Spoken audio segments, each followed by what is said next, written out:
It's Mr. Barack Obama!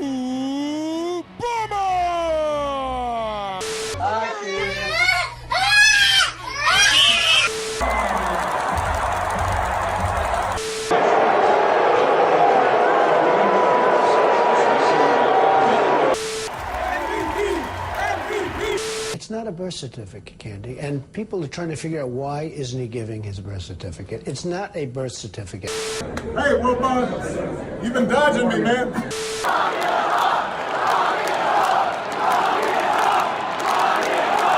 Part of what makes this country special is that we respect people's rights to have a different opinion. I think it's very disrespectful to our country. I think there's a long history of sports figures doing so. I don't doubt his sincerity based on what I've heard.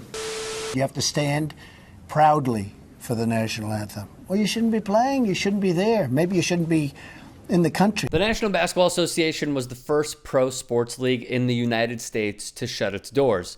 Commissioner Adam Silver acted swiftly, without hesitation, to cancel the games. The same cannot be said for the 45th president, Donald Trump. Rather, the only time he acts swiftly is when he goes on the attack, his defense serving as his best offense.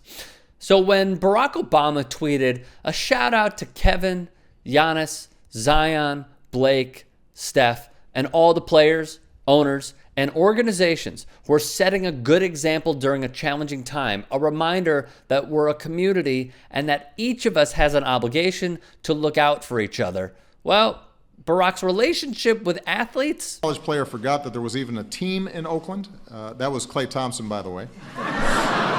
Hilarious. Trump's? The things that he said. Going to the White House is considered a great honor for a championship team. That we won't stand for it. Stephen Curry is hesitating, therefore invitation is withdrawn. Not so much. Obama's? Incredible dancer.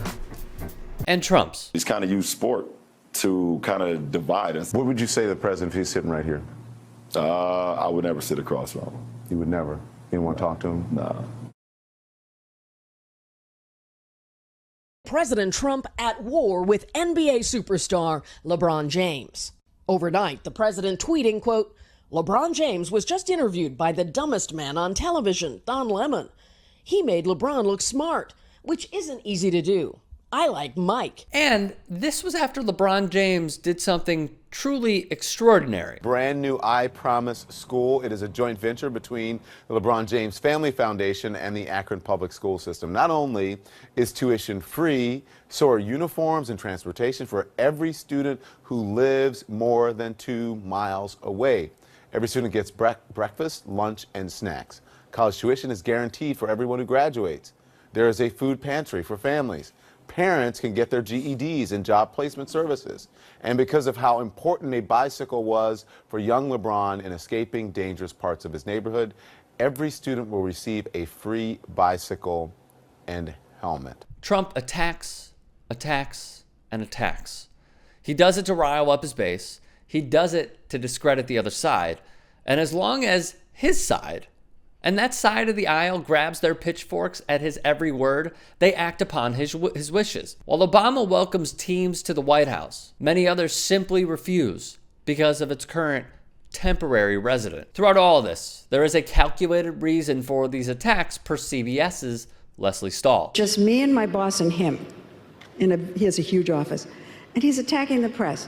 And there were no cameras. There was nothing going on. And I said, you know, that is getting tired.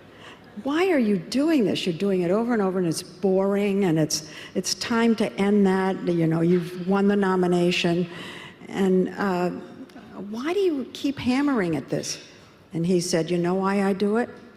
I do it to discredit you all and demean you all, so when you write negative stories about me, no one will believe you. It is shameful the American people were fooled into a man whose blood boils with bigotry.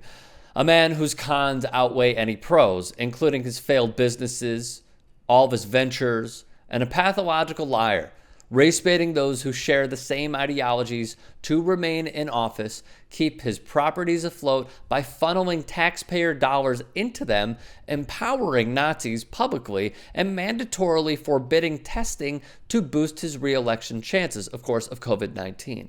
In the midst of a pandemic, we have no leader. Instead, we have this.